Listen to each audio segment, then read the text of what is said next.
Hey everyone, this is Aaron with Patty's Flipside Pinball, coming to you with my next video. It was a video I was hoping not to have to make so soon, but as it goes in the pinball world, I guess maintenance is a big issue, and these machines have a lot of parts to them that need to be taken care of and fixed. So we'll try to do this. This is my Guardians of the Galaxy machine. It's the only machine I have. I was playing 2 days ago, and in the middle of the game, the right flipper stopped firing. There are a lot of parts to these machines, but generally when I hear people talking about flippers, they're talking about coils. So I wasn't exactly sure what that was going to look like, what had gone wrong with my machine, if I had a bad coil, a burnt out coil, what it was. I had the opportunity to get into the machine the other day, and I found that one of the wires came loose. It actually looks like both the wires on that coil were bent, whereas the coil on the other flipper was not bent. So I think something impacted the bottom of this table at some point in time, whether it was when it was being manufactured and the playfield was being put into the machine or what, I don't know. But those wires were going horizontal to the coil, where the wires on the left flipper coil were going vertical. Anyways, apparently this is a very minor repair, requires some soldering, and that this is something that pinball owners do frequently. I'm going to be honest with you, I haven't soldered anything since 5th grade, so I'm a little overwhelmed and don't have the confidence in doing this, but we're going to try it. We're going to do it on video and see how it goes.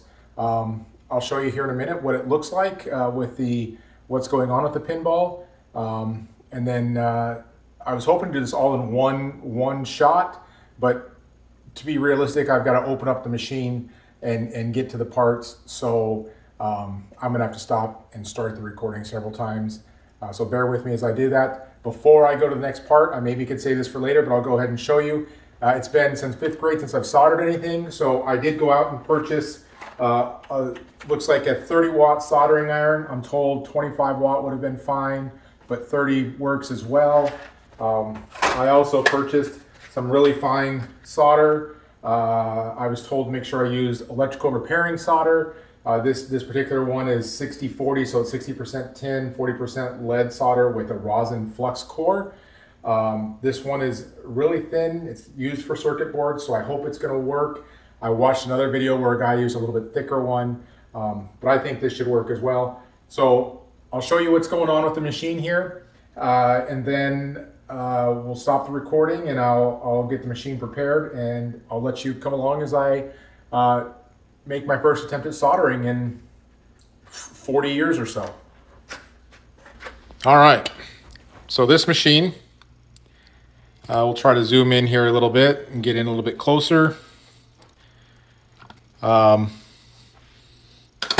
start a game there. As you can see, or I hope you can see, if you look up here at the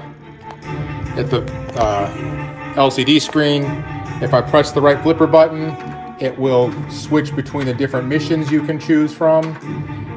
So clearly the button is actually actuating. It's just not doing anything with the flipper down here. Not sure if you can see it, but the flippers are right here. If I press the right button, flipper doesn't fire. However, if I press the left button, that flipper is firing. So we can see there's something wrong with the right flipper, but it's not the button, it's something inside. Bear with me here. I'll stop the recording now, and when we come back, I'll show you the inside of the machine, show you where the wire's disconnected, show you what I was talking about, horizontal versus vertical, and then I'll let you watch as I hopefully don't burn my house down and successfully complete my first repair to my machine. Okay, as far as getting into the machine, obviously we can't do the repairs when there's power to the machine, but we're gonna open the machine up with the power still on it. There is an interlock switch inside, so as soon as I open the coin door, it's going to turn off the 48-volt power to the rest of the machine, to the playfield, so I cannot get electrocuted by putting my hand in there. But what we're going to do is we need to get the pinballs out of the machine so that we can lift the playfield up and do the work underneath of it. So obviously the first thing we're gonna do is we're gonna open up the machine. It's gonna give a little alarm saying that the 48 volts are disabled to the playfield. This right here in the front is called the lockdown bar. And the lockdown bar essentially holds the glass in place. So the first thing you need to do if you're gonna be working on the playfield is to remove the glass clearly, but before you can remove the glass, you have to take out the lockdown bar because it's holding it in place. Now, I always close that coin door because this glass has a tendency to slide, and it did this time too as soon as I start removing the lockdown bar. So I close the coin door. That way if the glass does fall off, it doesn't fall onto the coin door and shatter. I don't remember exactly what they call this glass, tempered glass, something like that, but apparently it doesn't just shatter, it explodes when it does shatter. And so I try to be very careful with it. I remove it, I set it somewhere else in the room. Okay, so now the glass is off the game. The lockdown bar is removed. I set that to the side. Mostly, I'm not afraid I'm going to do anything to it, but because my dogs have to be here when I'm up here at the pinball machine, I put it somewhere so they don't step on it. So now we're going to open the door again. Again, 48 volts disabled. I can restore the power by pulling an interlock switch in here, but I'm not going to do that. I don't want to electrocute myself. So the next step is I got to remove these balls. So there's a plunger in here so I'm going to take those out one at a time. There's 6 balls in a stern game. I heard people put a different amount of balls in their games. I'm not sure how that works out, if you can put more than 6, but Stern says on their games to install 6. So that's what we have. There is also another way to do this. With the power on, you pull the interlock switch and you go into the menus, and you can do this, and it fires that coil. So 6 pinballs. That's what they look like. Not that that's a surprise. I know this video is not going to be for people who are familiar with doing pinball or done all their maintenance. This is really for us new people. And hopefully, like I said, I don't have a lot of confidence in doing this kind of stuff, but hopefully I can show that we can do this. All right, so the balls are out of there. I'm going to close the door now.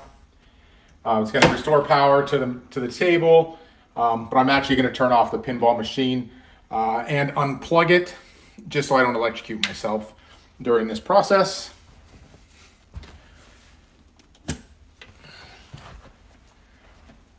I'm not exactly sure how well you're going to be able to see this. I'll try to adjust the camera here. Next, I'm going to lift the playfield up. This always makes me nervous to do this because it takes some manhandling your table around a little bit. So it just pops up like this, and then it slides forward. This is the part that I always get nervous about, is getting over this little hump like this, and then you can tip it up and it'll stay in this position, which is where we'll do the work. My camera's on a tripod, so it's a little difficult to get in close here, but I will try to get in close and let you see what we're doing here. This is the bottom side of the playfield. You can see that it's got quite a few parts under there.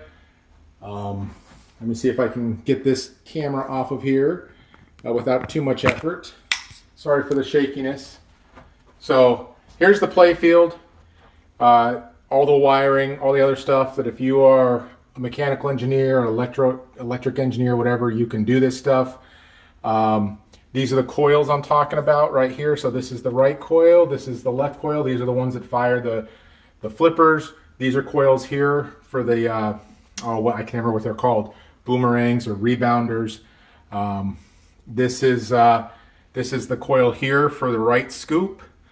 I believe this is the pop-up target in front of the orb lock. I'm fairly certain this is Groot's mouth here. These are probably the pop bumpers at the top of the machine. One of my absolute favorite things in a pinball machine. But as you can see, as you come up here, this is the wire that's disconnected.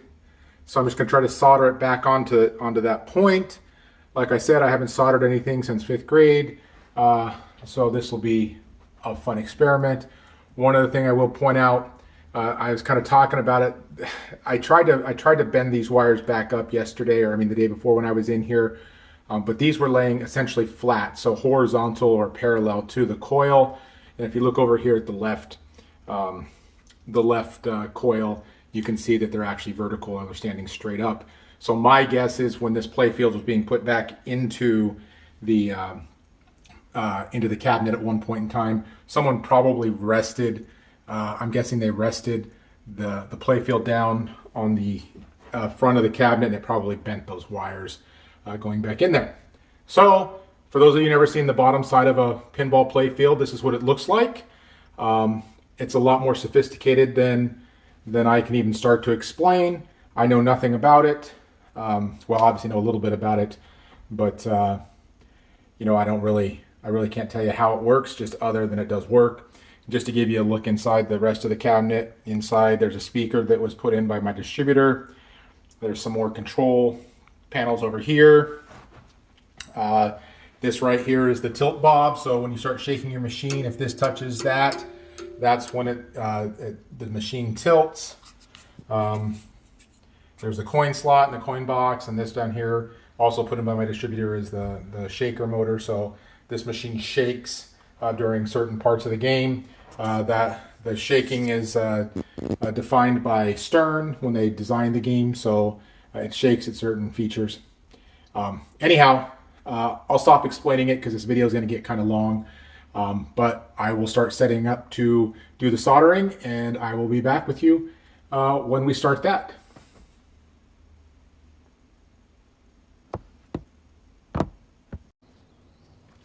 All right, everyone, welcome back.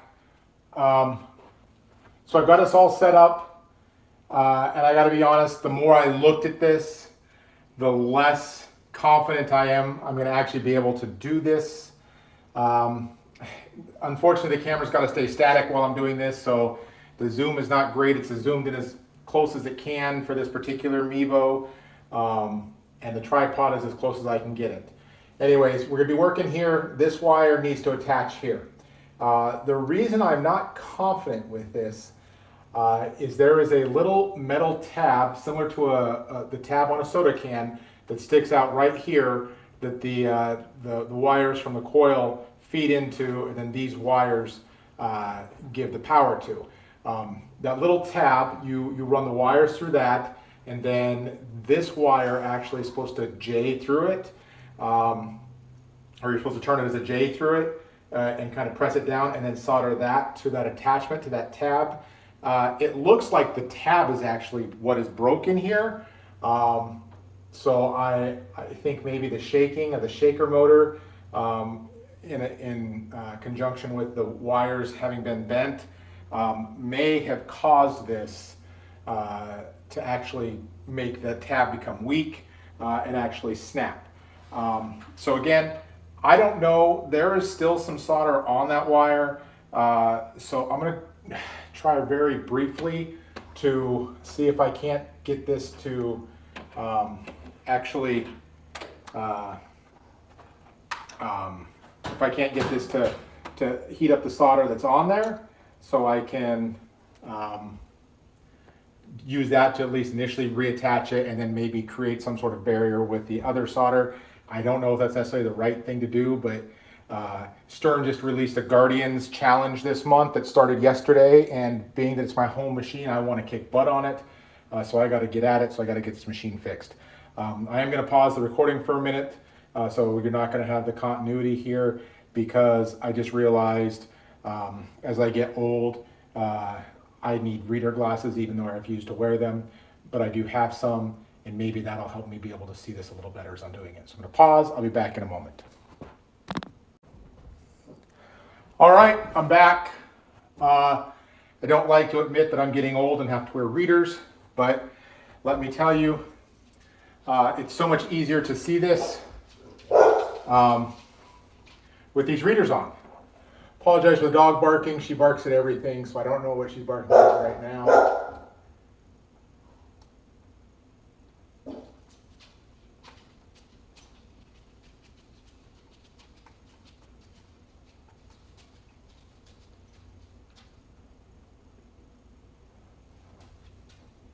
I say, holy shnikey, I didn't realize the wire itself would get so hot just by doing that.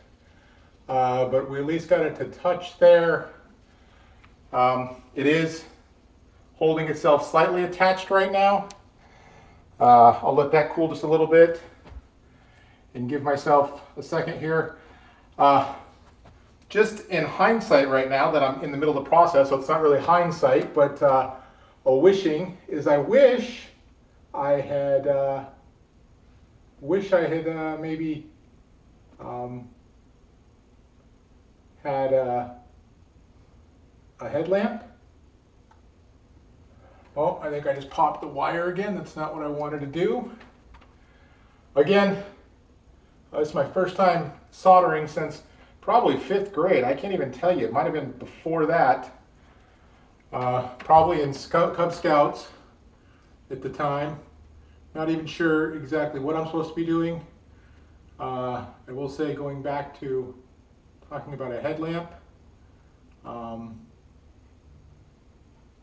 one nice thing about this particular soldering iron that I bought is it has a little LED light in the front, and apparently some of the other models do not.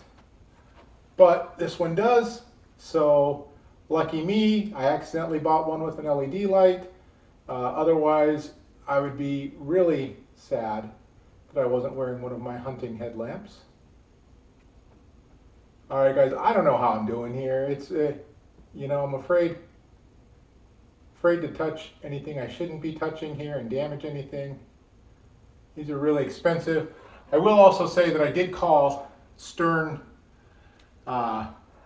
customer service on this, technical support, and asked him about whether this is something I would do as a warranty claim, and he basically said they consider soldering something that owners can do themselves. It's a very basic repair, and it wouldn't void the warranty or anything like that.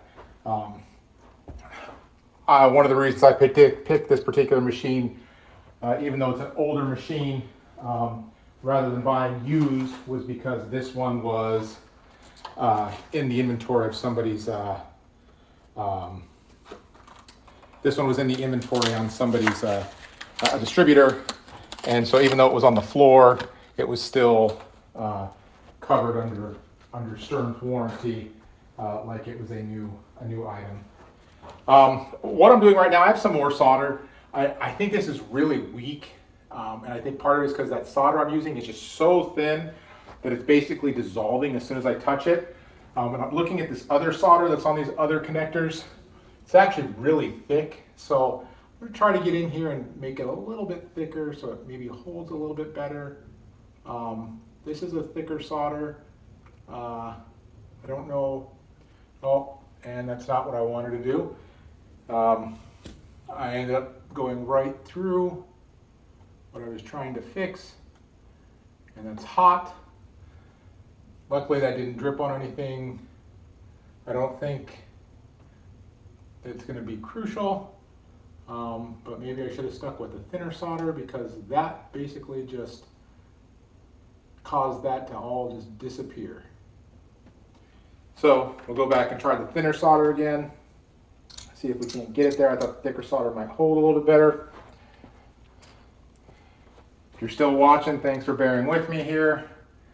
I don't blame you if you'd quit by now.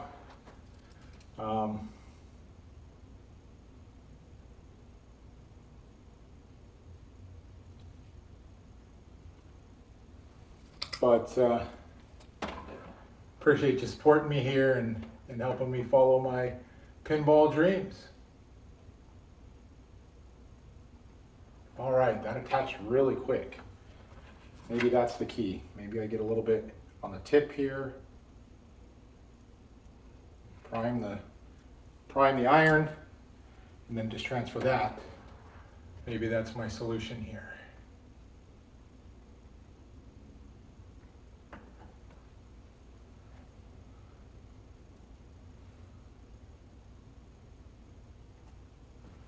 Every time I touch the back side, it disconnects. Maybe that's a clue not to touch the back side, huh?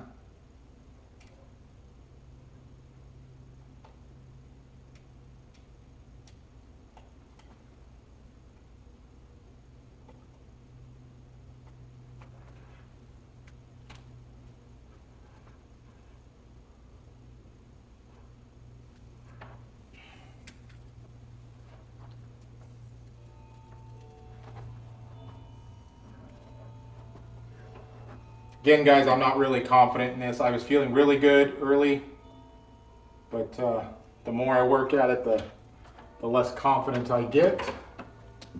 So hopefully we can get it to a point that it's at least playable. And then we can, if it needs more, we can have Stern or some other technician come out and do this work. I don't, every time, what is going on?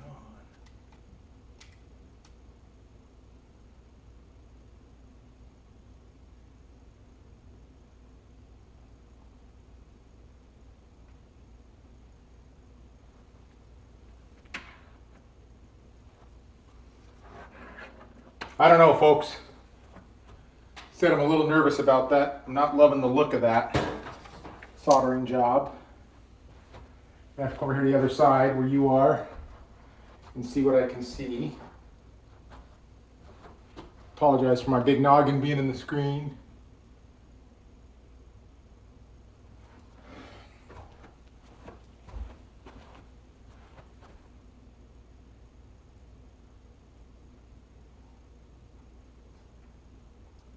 I don't know if I just sheath it here, if it's going to fire or not. I just don't know. I don't think I want to go much further than that. So we will lower the playfield, turn it on, and see if we have some, if that is firing. I'm a little nervous right now about that. I wish I could have done a better job. If we had pulled it off of here, I think we could have done a much better job. But of course, that would have been a whole different situation. Let's see if I can get this. There's not a lot of wiggle room here. So I want to see if I can't get this rubber sheath to go over the solder so we don't have anything exposed. All right, so I'll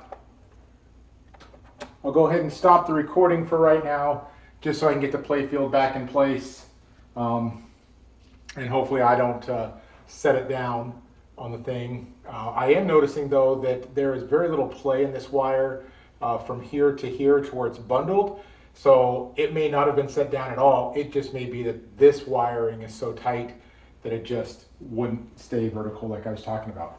All right, so bear with me. I'm going to stop the recording, going to get the playfield back in. I'm not going to record that because it is my least favorite part of getting into the machine. It's one of those things, I'm sure guys that are in here all the time, it's not an issue, but for me, I'm always worried that I'm not doing it right. But I'll get it back in and then we'll turn it on and see if it worked. All right, folks, we're back. Machine's still not on. You'll see me turn that on here in a second. I'm going to plug it in. And then we will turn it on and the glass, I apologize about the dog. The glass is still off. I've not put the balls back into it at all. I am literally just going to be trying to see if we can get, if this flipper fires, if the soldering job works. Otherwise, it might require a full coil replacement, just because, like I said, that little tab is actually broken off. So I don't know if this is going to actually work or not. So I'm going to go ahead and press play. There are no balls in the machine. So I'm actually going to put one ball in the machine, just so it doesn't air out on me. I don't know if it will or not, but just so it doesn't air out on me. I will say, as soon as I dropped that ball in there, I heard something inside the cabinet fall. It may have been one of the loose pieces of solder that I was trying to get, but I'm just going to hit start really fast. Oh, it's looking for the pinballs, so I guess I have to put all of them in, not just one. One thing I'll point out is the game is really loud when you don't have the glass on. It's amazing how much the glass actually prevents or dampens the sound. Okay, look at that. Our right flipper is firing. Man, that is so loud without the glass on. So successful for the time being. My first real pinball repair. I'm actually really happy, really proud. Not the best job ever, but man, I got it done. I can get in and I can play this Guardians of the Galaxy challenge that's going on from Stern's Insider Connect the next month. So hopefully we see you guys on there, and hopefully we're competing against each other. All right, well, I really appreciate it. As always, this is Aaron from Patty's Flipside Pinball, and I'll talk to you on the flip side.